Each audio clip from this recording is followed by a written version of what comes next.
Hello tout le monde, j'espère que vous allez bien. On se retrouve pour les favoris du mois et cette fois-ci j'ai deux flops.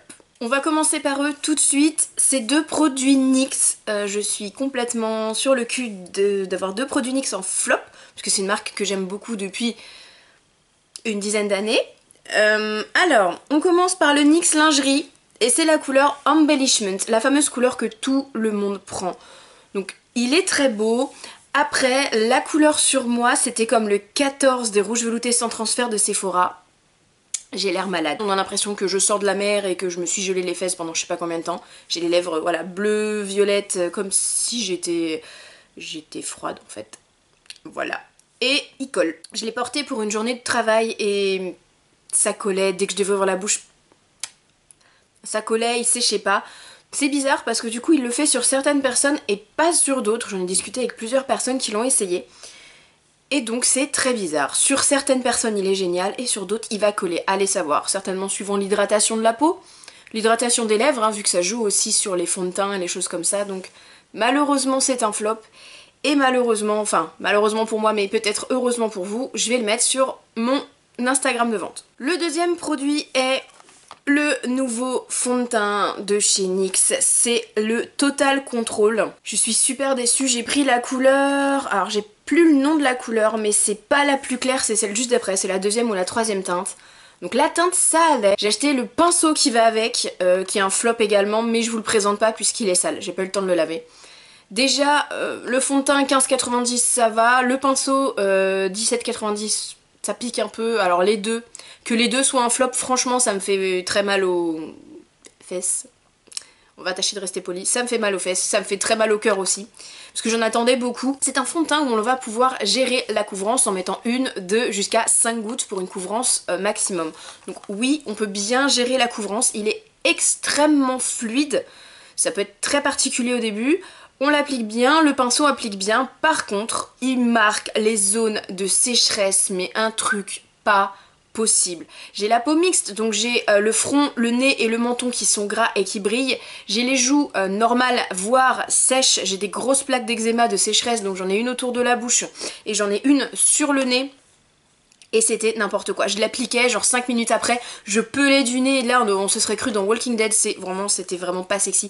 Il n'y a rien à faire. Je l'ai utilisé donc avec leur pinceau, avec différentes bases, avec différents fixateurs. Ça ne marchait pas. Je l'ai appliqué au Beauty Blender. Ça ne marchait toujours pas. Je l'ai réappliqué au Beauty Blender le jour d'après, humidifié avec la base et avec le fixateur. Ça ne marchait toujours pas. Donc celui-ci il ne matche vraiment pas du tout. La seule zone où il ne bougeait pas c'était la zone des joues qui était plutôt normale. Le front, le menton, le nez il bougeait, les ailes du nez il bougeaient. Donc à mon avis une peau normale ne devrait avoir aucun souci avec lui. Si vous avez des zones de sécheresse il faut oublier. À moins peut-être de partir sur une base siliconée et encore il bougera, il marquera quand même les zones. Donc malheureusement les peaux sèches ou les peaux avec des plaques de sécheresse non. Même les peaux qui brillent un peu grasses, je suis pas sûre parce qu'il bougeait beaucoup sur moi, mais tous les fonds de teint bougent beaucoup sur moi, donc je sais pas, je suis malheureusement, comme je vous dis, je suis dégoûtée, hein, parce que j'en attendais beaucoup, il marche bien sur tout le monde, et comme d'habitude, sur moi, ça veut pas. Lui aussi va se retrouver sur mon Instagram de vente. Maintenant, on passe aux choses bien, on passe à mes coups de cœur, et ça va pas être très difficile. Celui-ci, toujours de NYX, oui parce qu'il ne faut pas rester sur une mauvaise chose.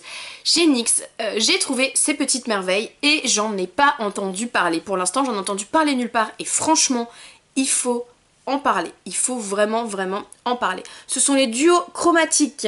Donc c'est une poudre illuminatrice, c'est un highlighter chromatique, donc duochrome. Il y a 4 ou 5 teintes différentes. J'ai envie d'acheter les 4, je vous le cache pas. Je me suis bornée à celle-ci, c'est des tueries. J'ai été bonne élève, c'est celui que je porte aujourd'hui. Vous l'avez dû le voir sur beaucoup de photos, beaucoup de vidéos parce que je le porte quasi tous les jours. Je l'ai même emmené au travail et on a parturluré tout le monde en a mis, toutes mes collègues en ont mis, même mes collègues masculins ils en ont mis parce que voilà, il était trop beau. C'est un peu un dupe des Anastasia Beverly Hills parce que vous le regardez comme ça et il est totalement blanc. Celui-ci s'appelle teinte de crépuscule, c'est la teinte 01 et en fait quand vous le swatchez, il est, bon ultra lumineux vous l'avez vu, il est bleuté. Il est bleuté avec des sous-tons roses et des sous-tons violets. Donc c'est un blanc un peu lavande. Il est sublimissime. En coin interne, je l'ai encore. En touche de lumière, je l'ai encore. En highlighter, je l'ai encore. Même sur les lèvres, en topper par-dessus un rouge à lèvres pour se faire un rouge à lèvres métallique maison. Il fait tout. Il est démentiel. Démentiel. On passe ensuite aux lèvres et une fois de plus j'ai été très bonne élève puisque je le porte aujourd'hui. Bon, j'ai le topper par-dessus, hein. Mais c'est un rouge velouté sans transfert Sephora de la nouvelle collection. C'est la teinte 35. Je ne vous ai pas donné son nom parce que je ne le sais pas. C'est donc un violet très particulier. Au début, je le regardais de loin, je me suis dit non, je vais avoir l'air malade avec ça, je vais avoir l'air malade avec ça, je vais avoir l'air malade avec ça. Je me suis lancée et grand bien m'en a fait. J'arrête pas de le porter, vous l'avez vu déjà dans plusieurs vidéos. J'en peux plus de cette couleur et avec l'highlighter par-dessus, enfin voilà.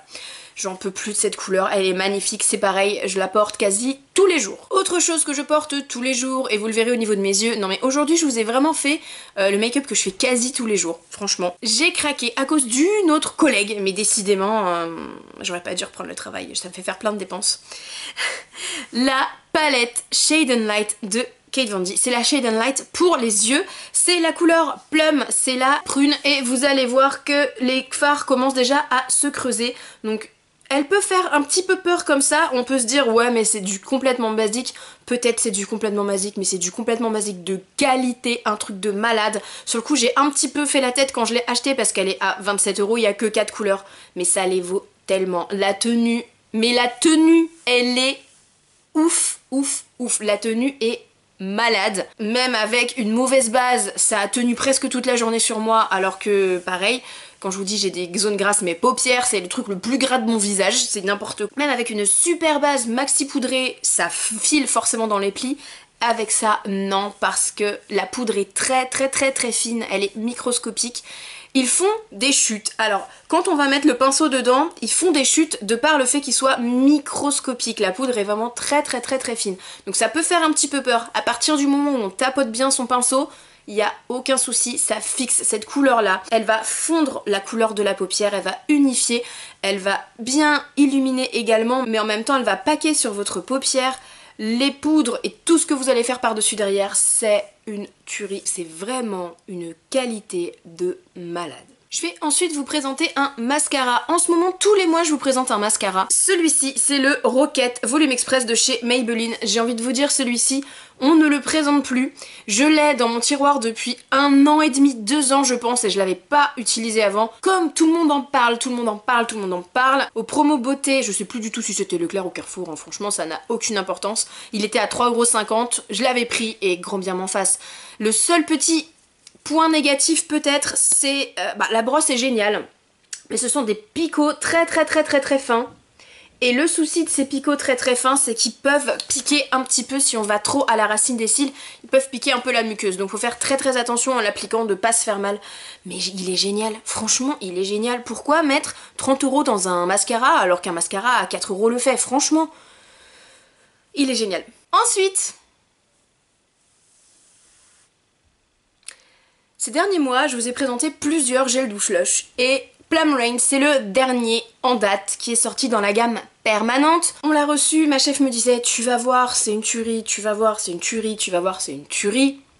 Bah en effet, c'est une grosse tuerie. Celui-ci il est avec de la prune et de la mandarine. Et je vais pas le sentir là parce que je suis très accro.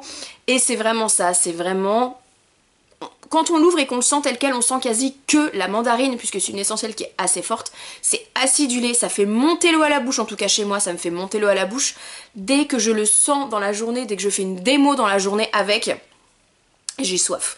J'ai envie de boire un jus de fruits, j'ai envie d'aller me faire un smoothie, c'est un truc de malade. Il y a la prune derrière, donc quand on va l'utiliser sur le corps avec la chaleur du corps, il y a le côté un peu acidulé, sucré de la prune qui va ressortir, il va être toujours aussi gourmand mais un petit peu plus acidulé, un petit peu plus sucré. C'est une tuerie. Décidément j'ai beaucoup dit ce mot dans ma vidéo mais voilà. Il est vraiment génial et gros point positif, il est auto-conservé. Il a également une consistance très très très épaisse, donc là on dirait pas que ça fait un mois que je l'utilise et pourtant ça fait un mois que je l'utilise parce qu'il a une Il a une consistance gélifiée très épaisse, on dirait une confiture, donc il en faut un tout petit peu et ça s'étale bien, ça fond sur la peau, ça mousse bien. Voilà, je suis amoureuse, qu'est-ce que vous voulez que je vous dise? C'est pour ça que j'ai pris le format grand amour direct parce que voilà. Je suis faible, je sais. Dernier favori, et je vous laisse jusqu'au mois prochain, ce sera un livre. Normalement les livres je vous les présente pas dans les favoris du mois, j'attends de vous faire une vidéo spécifique, mais là il fallait absolument que je vous en parle. C'est une bonne briquette de presque 700 pages de Julie Claesen, c'est Le secret de Pembroke Park dans les éditions Milady Romance. J'ai adoré. Mais quand je vous dis je l'ai dévoré, déjà la couverture est trop belle. Pour vous situer un petit peu, c'est un mélange entre les sœurs Brontë et Jane Austen. Jusque là, normalement, j'ai rien besoin de vous dire de plus pour que vous sautiez sur le bouquin. Je l'ai vraiment adoré, j'en reparlerai également dans mes lectures parce que il faut absolument découvrir ce roman, il faut découvrir cet auteur et je suis déçue puisque Julie Claesen, elle écrit beaucoup de choses, elle fait beaucoup de romances gothiques, beaucoup de romances historiques, exactement comme celui-ci. Elle a sorti entre une dizaine et une quinzaine de romans. Le souci c'est qu'il n'y a que celui-ci pour le moment de traduit et de sorti en France et en français. Je m'en fiche.